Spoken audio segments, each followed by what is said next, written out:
నమస్కారం అండి. నా పేరు doctor Sunil Reddy, consultant neuro psychiatrist and sexologist at treatment range hospital KBHP Hyderabad. So erectile dysfunction with arterial insufficiency గురించి మాట్లాడుకుంటుంటే ఇది అక్యూట్గా ఉండొచ్చు, క్రానిక్గా ఉండొచ్చు. అంటే ఎరెక్టైల్ డిస్ఫంక్షన్ అనుకోండి, అంగస్తంభన లోపాలు ఇవి సడన్గా అంటే అక్యూట్గా కూడా కనిపిస్తుంటాయి, క్రానిక్గా కూడా కనిపిస్తుంటాయి. అక్యూట్గా అంటే అంగానికి రక్త సరఫరా తగ్గిపోవటమో, లేకపోతే ఇమీడియట్ స్ట్రెస్, వాళ్ళకి ఏదైనా రీసెంట్ ట్రిగ్గర్స్ ఉంటాయి, వాళ్ళలో ఈ స్ట్రెస్కి సంబంధించి అక్యూట్గా ఉంటాయి. క్రానిక్గా అంటే వాళ్ళకి చిన్నగా ఈ డయాబెటీసో, ఈ ఫిజికల్ అబ్నార్మాలిటీసో దాంతో ఏంటంటే వాళ్ళకి చిన్నగా అంగానికి రక్త ప్రసరణ తగ్గిపోయి అంగస్తంభన లోపాలు వస్తూ ఉంటాయి.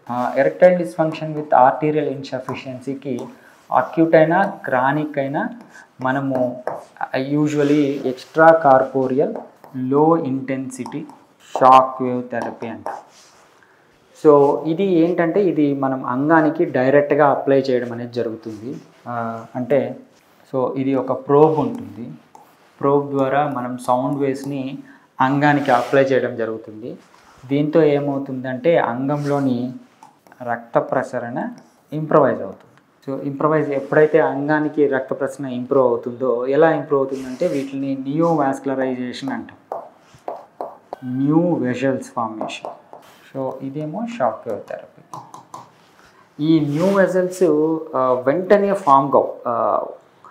సో దీనికి టైం పడుతుంది. యూజువలీ మనకు ఒక దెబ్బ తగిలినప్పుడు అది మానడానికి ఎంత టైం పడుతుందో, ఒక కణజాలానికి రక్త ప్రసరణ ఇంప్రూవ్ అవ్వడానికి అంతే టైం పడుతుంది.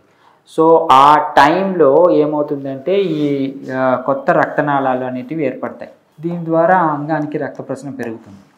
ఎప్పుడైతే అంగానికి రక్త ప్రసరణ ఇంప్రవైజ్ అవుతుందో అది చిన్నగా మనకు మన కోరికలకు తగ్గట్టు, అంటే బ్రెయిన్లో ఏదైతే మనకు ఆ స్పార్క్ వస్తుందో అది అంగానికి హార్మోన్స్ ద్వారా కావచ్చు, నర్వ్స్ ద్వారా కావచ్చు చేరి అంగంలోని కణజాలం యాక్టివేట్ అయ్యి మనకు రక్త సరఫరా పెరుగుతుంది.